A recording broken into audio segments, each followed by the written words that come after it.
All right, well, we are back next day after the last Val Morris video with her SMX powered 2010 Camaro drag and drive build. And the guys have already got the rear end down from the loft up there. Getting ready to weigh this thing. Oh, that's gear marking compound or something. I'm like, what's that stuff on there?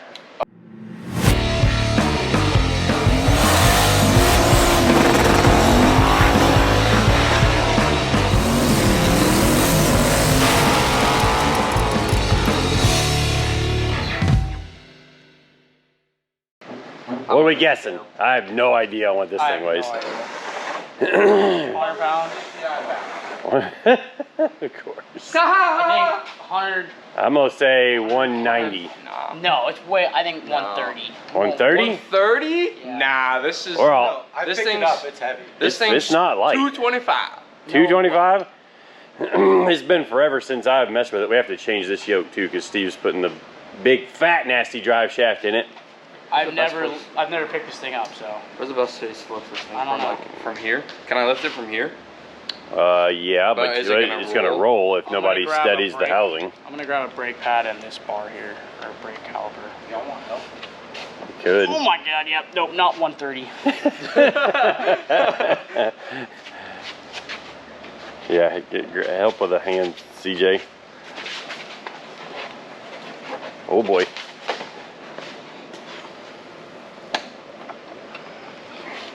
What's it say real quick?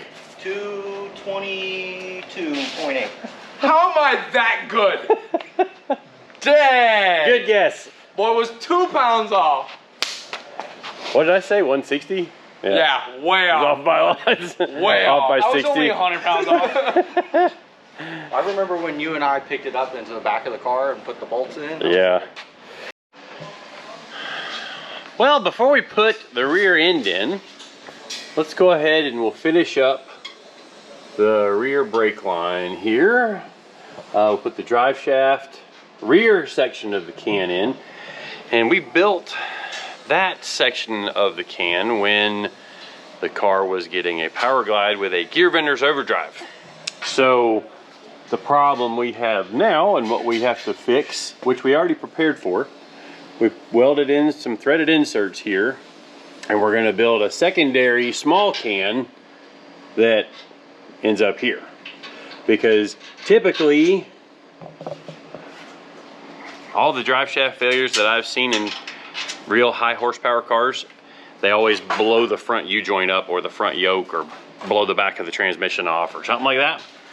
So if we can capture the destruction there, well, we're going to plan for capturing the destruction there and hope that it never actually destroys anything. But we can go ahead and get that worked up today, but at least if we get the can in, get this brake line done, get it bent, flared, which we have a bench flaring tool, so it's kind of, because this is stainless 3/16 line, and it's kind of funny because there's two of us holding the tool while the other person does the flaring operation. Maybe we'll put that in the time lapse, or maybe it'll be in the time lapse or something, but we're gonna get to cranking on this thing. Might do some music, might do a voiceover of the time lapse. Don't know yet, but stay tuned to watch and find out. While you're here, please check your subscription, subscribe to the channel if you haven't done so already. Obviously we have quite a few kind of cool builds going on in the shop. Well, at least we think they're cool.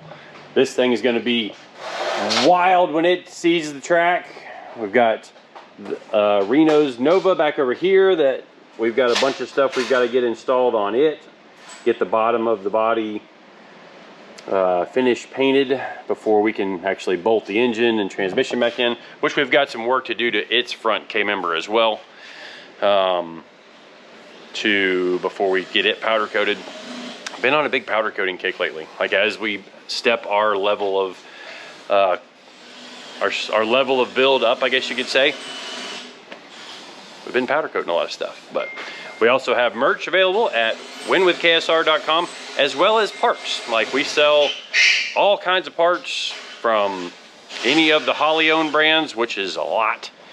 And then people like TRZ Motorsports, AFCO shocks, Racetech seats, trying to think of who else. Mickey Thompson tires, TBM brakes, all the Motion line of products. Like, it's good stuff. But let's get this awesome floater 9-inch rear end installed. Actually, it's actually a 9.5 because it's got a 340 Pro gear in it. I think that's what we switched it to. All right, time for me to shut up and get to work. All right, well, decided to do a voiceover. So you can see we put the can in, or Eddie and Ricky started putting the can in, and I'm working on bending the brake line, which took quite a few different tools.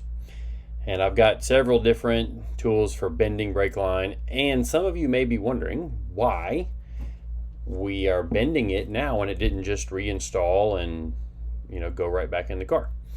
Well, truth be told, that wasn't possible, at least on the back end here, because we really weren't sure if we were going to put it in from the front of the car or put it in from the back of the car, and the tube nuts were too large to go through the hole in the chassis where we had the brake line going through. And the tube nuts would have created a whole lot more hassle of getting that small brake line through the, you know, the piece that we used to get through the #1 bar into the frame rail, because I tried to keep that piece as small as possible to keep as much strength in all the tubes as we could, but it just wasn't possible.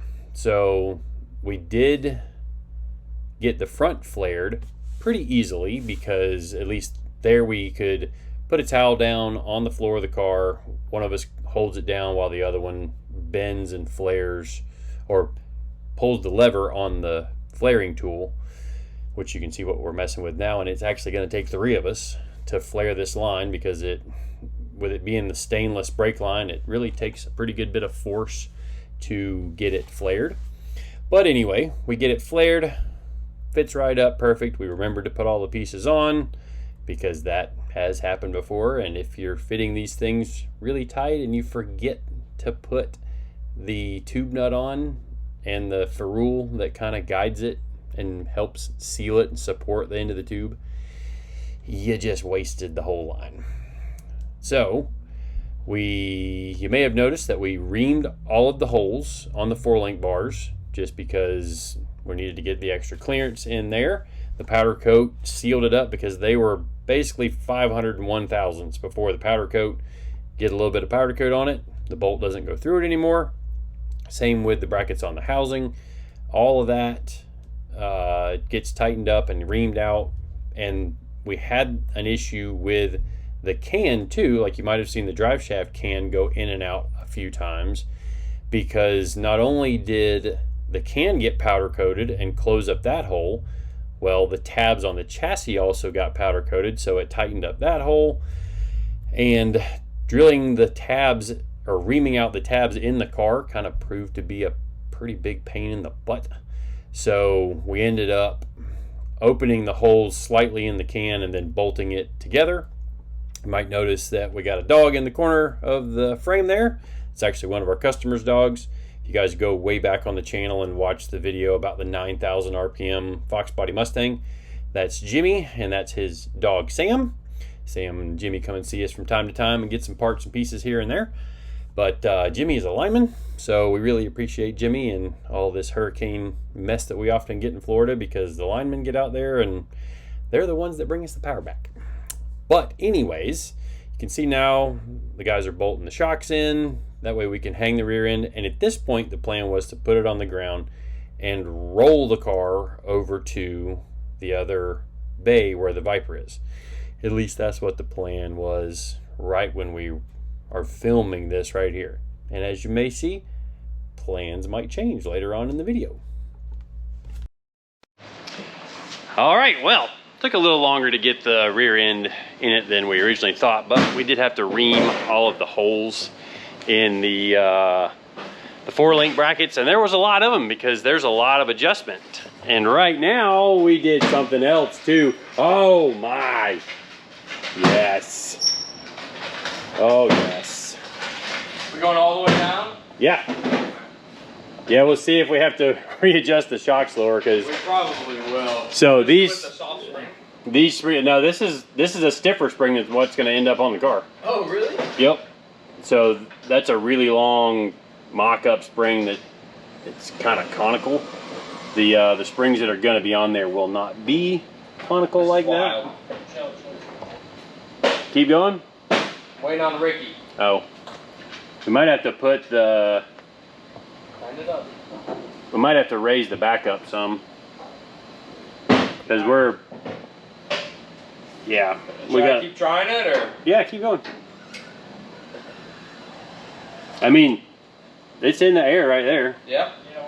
So that's the ride height we're going to be going for, or lower. But we need to be able to, like, we got way too much shock shaft showing. So we got that big old tire in there, and look at all that room we still got. Well, let's do it from there. Put a big tire on this thing. It would take a pretty big tire.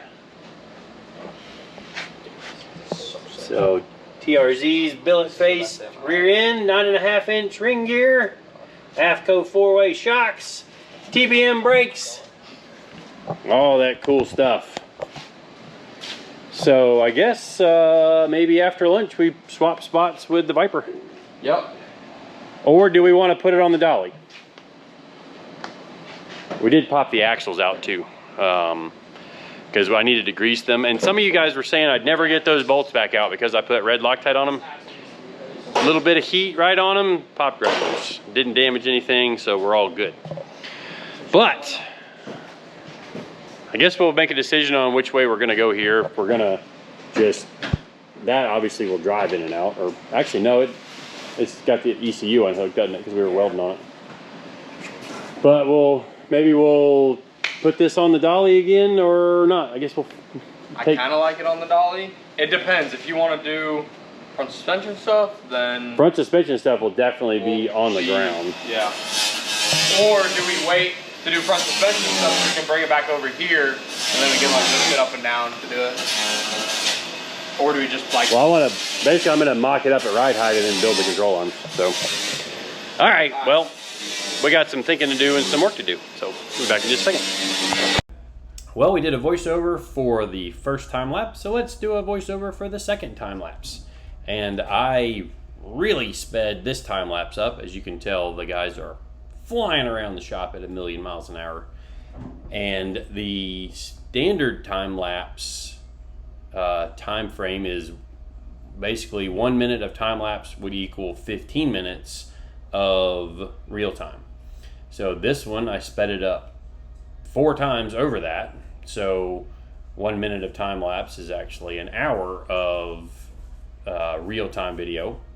And that's about what it took for us to get get Valerie's car back onto the cradle, and then we are going to move the Viper around. And yeah, we're doing it all inside the shop because we're trying to keep the air conditioning inside the shop. That's just how we work around here. Keep the doors closed, keep the AC in, keep the humidity out, because the humidity is actually worse than the air temperature. But anyways, get everything bolted back together. We did readjust the cradle instead of it just bolting right back to where it was, because now we want to actually support the car by the chassis and not just the body, because we're putting so much extra weight back into it. All right, well, we're next week, and Val's car is already gone back together. It's got some wheels and tires on it. No, just kidding. It's right there. Got another one in, and that one is getting let's see, cylinder head swap, cam swap. Yeah, another shop project. CJ's cranking away on that one. Ricky's working on the Hawaii Nova, and Eddie was over here, but he's over there doing something now. But see, Eddie's working on getting the carbon tubs back in the thing. I don't think much else has happened in here since last week. Put the shifter in to check on some mock-up stuff. We did bolt this in for the lower dash mount. Nice and sturdy. Did some mock-up on the engine side up here with making sure that throttle bodies were gonna fit. Stuff that, you know, doesn't really show all that well on camera, but even though, so I mentioned in the last video that that was the early Fox body Mustang style, like throttle bodies. You can see it's a very square pattern. Well, I mocked up my Motion Raceworks throttle body for my car, which is, it has the LS throttle body. Well, we can just drill and tap the flames there. So we'll put those right on top of the billet elbow there. And then that will allow us to have an idle air control motor built into the throttle body, maybe one on both sides. We'll have to see if we want to, if we need that. I don't think we will, but we'll see. And we have been working on the electronics panels, which actually I've got that over on the bench. So I'm waiting for some bolts to come in because one of the things I try and do when we make panels like this, try to make them where the bolt just goes through the nylock part of the nut. And since we have three injector sets, the first set is going to run on the drivers in the ECU. The second set will run off of an injector driver box, and then there's going to be another injector driver box mounted right here. So I've got some spacers ordered up, some longer bolts, all of that goes together, and then that will be going in the car, and we start wiring while Eddie is working on carbon fitment back here in the back. Wow. Oh my. There's a lot of crap in there. There's a squirrel nest up in there or something. Yeah. Wow. So once we get the tubs finished fit, we'll take and send these out to powder coat, the little back of the fender braces. That we've got a few things we can powder coat, right? Yeah. The seat brace, fender brackets. The titanium. We're not powder coating the titanium, you crazy? I know. Kidding. Did you weigh all those yet? Nope. Gotta weigh it. I know. We gotta add in all our pieces. This thing is going to be sweet. Can't wait till we get to peel the protective layer off of that. That's gonna be awesome. And once all of the back carbon is in, we will put this thing back down on the ground right here. The dolly is gonna go under the Nova, and we're going to have the underside of it blasted like we did the whole roll cage back when we had this before we had it powder coated. So that's gonna let us, like, there's so much of the factory under the really thick paint or whatever the undercoating they put on those things, and it's cheaper for us to actually take it and have it blasted than it is cheaper for the customer. By the time we spend 40-50 hours in scraping all that junk off and getting it back to a finished state, we can send it off, have it blasted. The day we get it back from blasting it, we'll prime it and put some textured paint back on it so it'll all be smooth and the same. And if there's anything that pops up that we need to address, like a hole or anything like that, we'll take care of it. But this video is about Val's car, so we'll set up a time-lapse camera, get Eddie actually doing some work. Oh, now you're gonna film me, so I have to do work? Yep. See, I have my reasons. I have my reasons. Yeah. Did you get your mower home and mow your grass last night? No, I'm doing it today. Oh, nice, Yeah. nice. All right, I forgot one other thing we've got going on, and this was actually Will's project while he was in yesterday, but we are using most of the rear taillight harness, but we are remaking it, or at least remaking the attachment of it. So you can see we've gone and heat shrunk the factory wires. We're gonna put a Deutsch connector somewhere over here that will plug into the harness that comes down through the rest of the car. It's actually going to come off of that bar right there. It'll come down and then plug into the bumper. And then up here, plan is to try and fit one of the bulkhead Deutsch connectors right there, which will stick through, you know, this is where the license plate goes. We're looking at the inside of the bumper here. So then that panel Deutsch connector will be where the trailer lights get plugged into, or the trailer harness gets plugged into. So that way you unplug the trailer from there, and then just, there's no trailer wiring hanging off the back of the car while they're racing.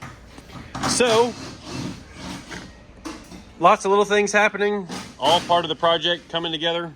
We have spent some time just sitting down, Will and I, going through the layout for all of the harness, just like the injector sets that I talked about a minute ago. We have to kind of plan out where those are going in the ECU so that we make sure we don't try and double populate a pin on the ECU.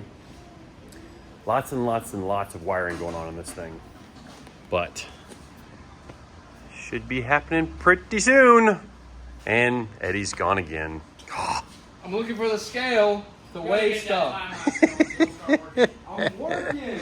I gotta get the scale from over here. I know I'm gonna weigh the tubs. All right, well, back to work. So I decided to go ahead and put this part in the video and clarify that this is not a normal tub fitment into a race car, because as you may already can figure out, like, we've already done all this and gotten it close. So when we were originally constructing the chassis of the car, I actually drew, this is tells you how far this project got parked for, and then, you know, now we're back on it again. But way back when Drew was here, which that's been over a year ago, he had actually done kind of an initial fitment on the tubs, so they were pretty close. Like, we could get the tub in there and kind of wedge it in at the top edge up there where it's contacting the body now, and we're having to get it tightened up even tighter now. Or actually, we're not actually tightening it up, we're actually creating an airspace between the tub and the quarter panel. So there's even more material now that needs to be removed, because there is the lizard skin on the inside of the quarter panels, and we've taped it all up there because we don't want to scratch the lizard skin, you know, where we're sliding the tub in and out there, which, to be honest, he could have done that before he started putting the tubs in, and he did on the driver's side. But get the thing out of the car, and then each time we take it out, it's just a little bit more of a trim, a little bit more massaging to get it to where it will fit up nice and tight to the quarter panel, because we're looking for that 1/8 inch to 3/16 gap. Probably could get away with as much gap as a 1/4 inch because of the seam sealer that we're using to seal the the tub to the quarter panel. It's probably going to have about a 3/8 to 1/2 inch wide bead there that we'll probably show when we put it in there, but we're not 1000% sure that the tubs are in for good, or will be in for good in this video. So until we get all of the stuff fabricated at the back of the car, you know, we've got the burn down box to put in, we've got the air tank to mount and plumb, and the wiring, and the rear closeout pieces that go from the tubs to the back bumper. We want to make sure that all that stuff will fit and can be installed, because it may be that, you know, maybe a panel needs to go in before the wheel tub goes in. So we just want to make sure that all of that is going to work out, and then once we figure all that out, then we'll come back and we will seal the tub. So this is probably about an hour and a half process in this time lapse that's been condensed down to, you know, about 1.5 minutes, 2 minutes here. And then he's almost done with this one, and then we're going to talk a little bit more about some of the other stuff we've got going on in the car, and look at it in the car without the protective wrapper on it. So, because there's a good chance that they are in for good. So we decided to go ahead and pull that wrap her off here in just a second after this time lapse is done, and then we are going to continue on with the rest of the car. And actually right now he's touching up the cut edge with a black paint marker, just so that it looks even better. Well, CJ's got a motor out. I've got an electrical panel all done up. Check it out. Woo! Yes, I labeled them, so that way it's very easily recognized which one is which. I'm getting ready to bolt that into the car over on the passenger side over there. And Eddie is getting ready to pull the protective cover off, because this baby's going in for good. This ain't never coming back out. Final? Final. Never coming back out. Oof. Yeah. Let me set my electronicals down. Electronicals? Well, you're Ricky. Stay.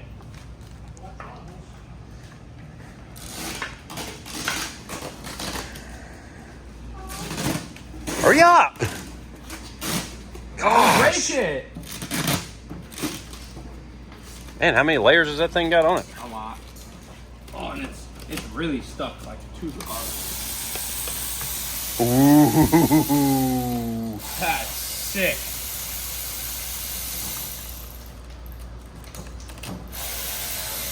That's pretty.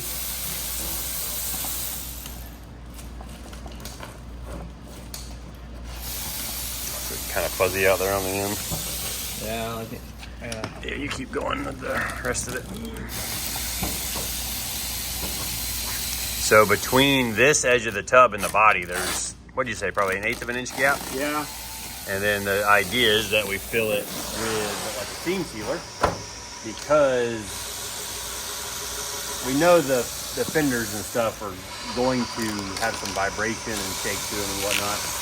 And if the fender is slammed up against here, as the fender's shaking and vibrating just from, maybe it's tire shake, maybe it's just going down the road hitting potholes, whatever it is, this hard edge right here, because it's really stiff, pushing in that direction, so that the shake can actually bend and like put a witness mark around the whole fender. So what we're going to do is, once we get it in the car,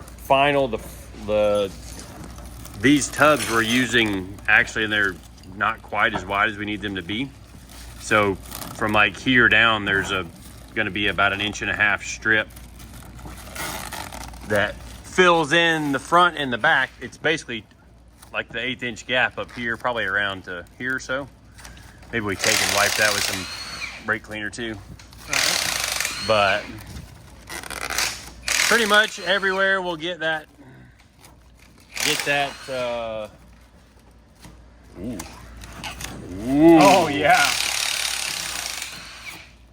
It'll get that seam sealer, and then that gives it a little bit of cushion, and it'll support it really well. And then if the tubs need to be taken out, well, you just come in with a really sharp razor and just slice it right at the gap, or right at the joint between the fender and the body, or the fender and the tub, and then we're good to go. That looks nice. Those are some pretty tubs. Oh yeah. These are ultra carbon wheel tubs. Carbon on the inside and outside.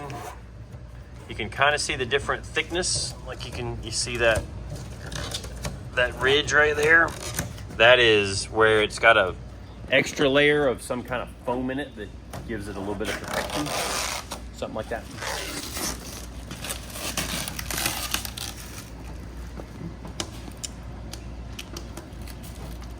Man, there's a lot of wrap on that. Yeah. I guess that's a good thing. Wonder if we should put some Sam spray wax on it. Sam spray wax does work really well on carbon. Ooh, that's pretty. Carbon fiber. Carbon fibre.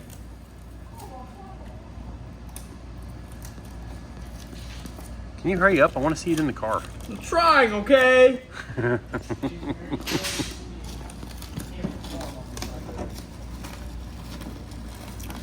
Listen. Pressure makes diamonds.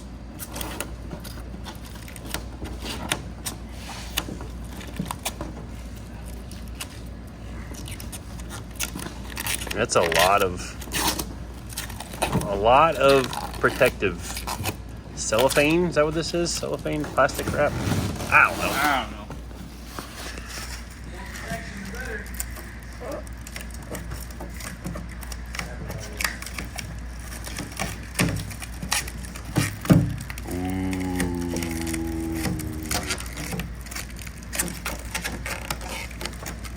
I'm just excited to see it like in the car, looking at it from inside the trunk. Yep. Same.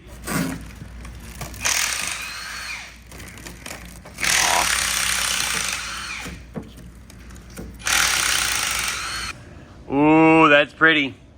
And of course, since we're weighing everything, Eddie, Oh, sorry.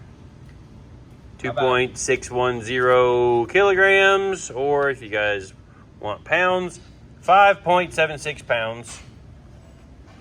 I pull it off now. America. I prefer the metric system. Well, but that's just me. Well, you're whatever. wrong. You've never been to the moon, so. What's a kilometer? You all prefer the metric system too. You just don't know it. Yeah, for alignments, millimeters do Exactly. do make a lot more sense than Exactly. fractions. I'll admit that. When we do alignments, we do it in millimeters, like when we're setting toe and all that other Easier to stuff. do the So, math. all right, have you got nuts and bolts for this thing? Yeah, they're right here. All right, cool. So we are getting ready to bolt this thing in, hopefully for the final time. Woohoo! You ready? Yep. She's going in. Ooh. I'm kind of scared right now. Maybe I'll hold it up while you put some bolts in it. All right.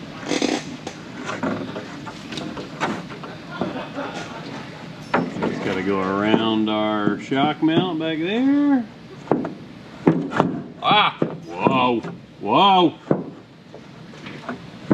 You caught on the Held up right there. yeah, the fender. No, no, you need to push backwards on that. Push back that way. Yep. See? There it goes. All right. I got it held if you want to get some bolts and start putting some bolts in. Show the bolts we're using, the little Torx head stainless steel buttons with a flange nylock on the back. There it goes. Don't forget we got the one way up here. Yeah, that's the one that really holds it in. Yeah. Which you probably need a hand on the inside there because somebody's got to grab that from up in the trunk. Yeah. Oh yeah, a little gap. We didn't take the tape off, but it's got a gap. I can so take the tape off. Yeah, because it's got a gap. I like that little gap right there. 1/8 to 3/16 of an inch. Can you hold that bolt for me? Yep. All right, come on the bolt.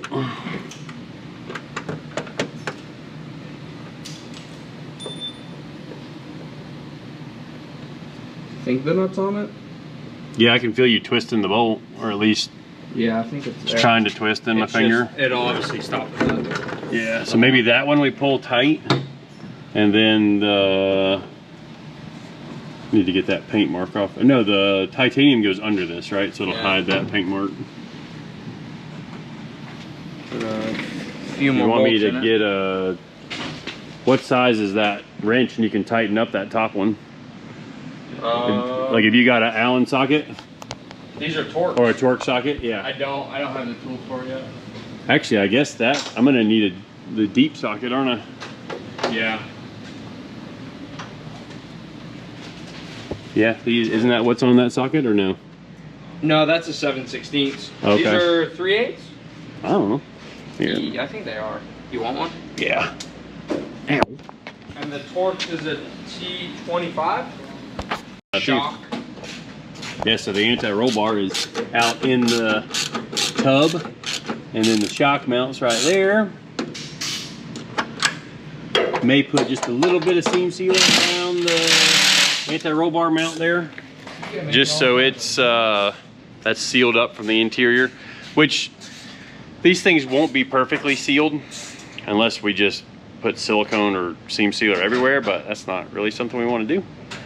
So, and same deal with the tunnel. Like the tunnel is, it'll have an overlap over this whole panel here, but it won't be, you know, sealed up like watertight.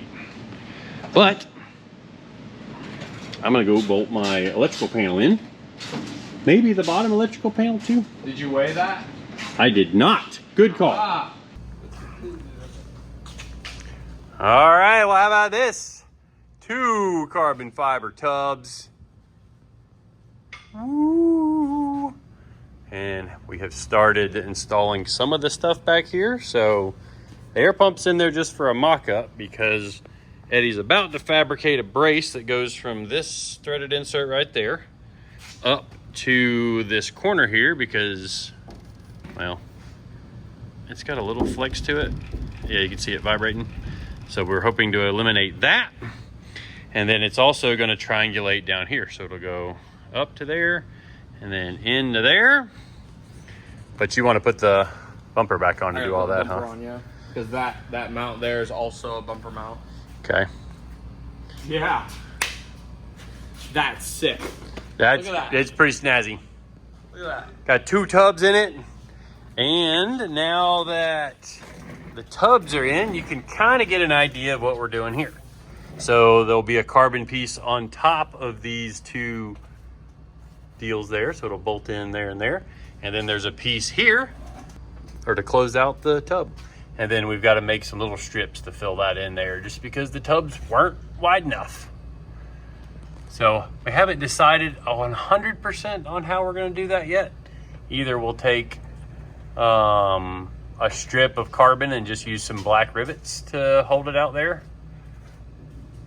Or maybe we take a strip of titanium. Ooh, I'm not against the titanium. To be honest, Eddie. Like that would be pretty slick. Although when we put the black seam sealer on the corner of it, that might look kind of funny because it'd have a little titanium strip right there. I think we do carbon. Okay, fine. It's funny that you're disappointed that I said carbon. And that's how the anti-roll bar fits inside the wheel tub. And yes, there's room back here for the bolt head and all that other stuff. And that'll attach to these holes right here.